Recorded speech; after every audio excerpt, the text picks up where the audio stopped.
This is my 60-gallon planted jungle.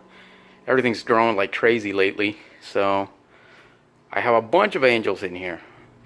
And this is not their permanent home. This is a permanent home for about 4 of them that they've been here a while, the biggest ones.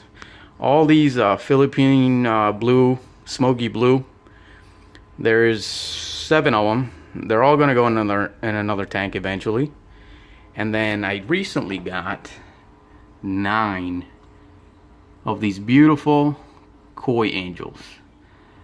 They're gorgeous. I love them. I got 9 of them. They're tiny, about the size of a quarter. And they're all in here just for now. They're all gonna get moved. I will be getting another bigger tank soon, which will be an angelfish tank. Well, this one's an angelfish tank, right? So another angelfish tank, and then some of these Philippine blues, and even some of those koi. They're going over to my brother-in-law's house. He's got a 95-gallon fish tank that it's embedded into his bar. So we recently put dirt in it, and we're gonna plant it. And then whenever that gets done, we will transfer some of these fish over there, and hopefully they do well. It's so bright right now. I'm sorry about all the glare. I'm not really good at taking videos. I'm new at this, so just bear with me. I'll get better over time, I promise. There's my other German blue ram pair right there in the center. Got some cardinals, you know, bunch of cories. I think I have 10 cories in here, just different. A bunch of plants. I do dose the tank. I do not have CO2, and I have a Phoenix Planet Plus 24/7. And I recently got that automatic feeder, the Eheim automatic feeder. It just makes my life easier. I mean, these angels are growing and they need food all day, at least 2 or 3 times a day, at least. So I have a full-time job, so I can't be here all day feeding them, so I decided to make that purchase, and it seems to be doing really well for me.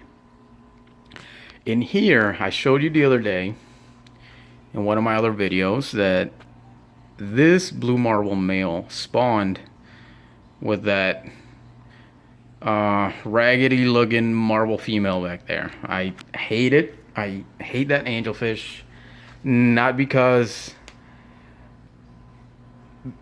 I simply don't like veil tails. I don't like veil tail angels, and this one is particularly raggedy, but all my fish are pets, and unless it's a relative or a really good friend of mine, I don't give them away. I do not take them back to the store.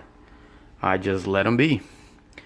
And this blue marble male was actually paired off for about a year and a half to the blue marble female, which hides down here now. You might see her right in there. You can barely see her, but she's in there. And they were paired together, and they spawned several times, and they raised fry. And now recently he decided to just go ahead and pair off with his other female. And if you see on the leaf, you got a ton of whalers on that leaf. A ton. So we'll see. I don't race any fry. The German blue ram is an exception because I've always tried and I've never succeeded, but I've successfully reared angelfish fry before. I don't have all the equipment necessary to do it on a larger scale. I don't want to hatch brine shrimp all the time and do all that. So whenever they spawn, I just let them be. If any of them make it in the jungle, then they're welcome to stay. But I do not try to rear them. And most people say, well, yeah, they'll never make it. And It's true. Most of the time they never make it. But in the same tank, I have this gorgeous female. She's actually a koi. She's female koi, although she doesn't have a whole lot of orange on her or anything. Both of her parents were kois, and she was born in this tank on one of these leaves, and I never artificially raised her or anything like that. She just happened to make it. At one point, this wisteria here was all over this tank. I mean, all over. Just how you see this section now, it used to be this whole half of the tank. Just like that. So it was a great place for Fry to escape. And that's how she made it. And she made it along with two other females that looked very similar to her. And my brother took one of them. And he actually has their father in his tank, and they're spawning. So, and then another one of my females that I gave away to another friend of mine that looked almost exactly like her. So 3 of those fry from one of those spawns in this tank made it all the way to adulthood without me interfering at all.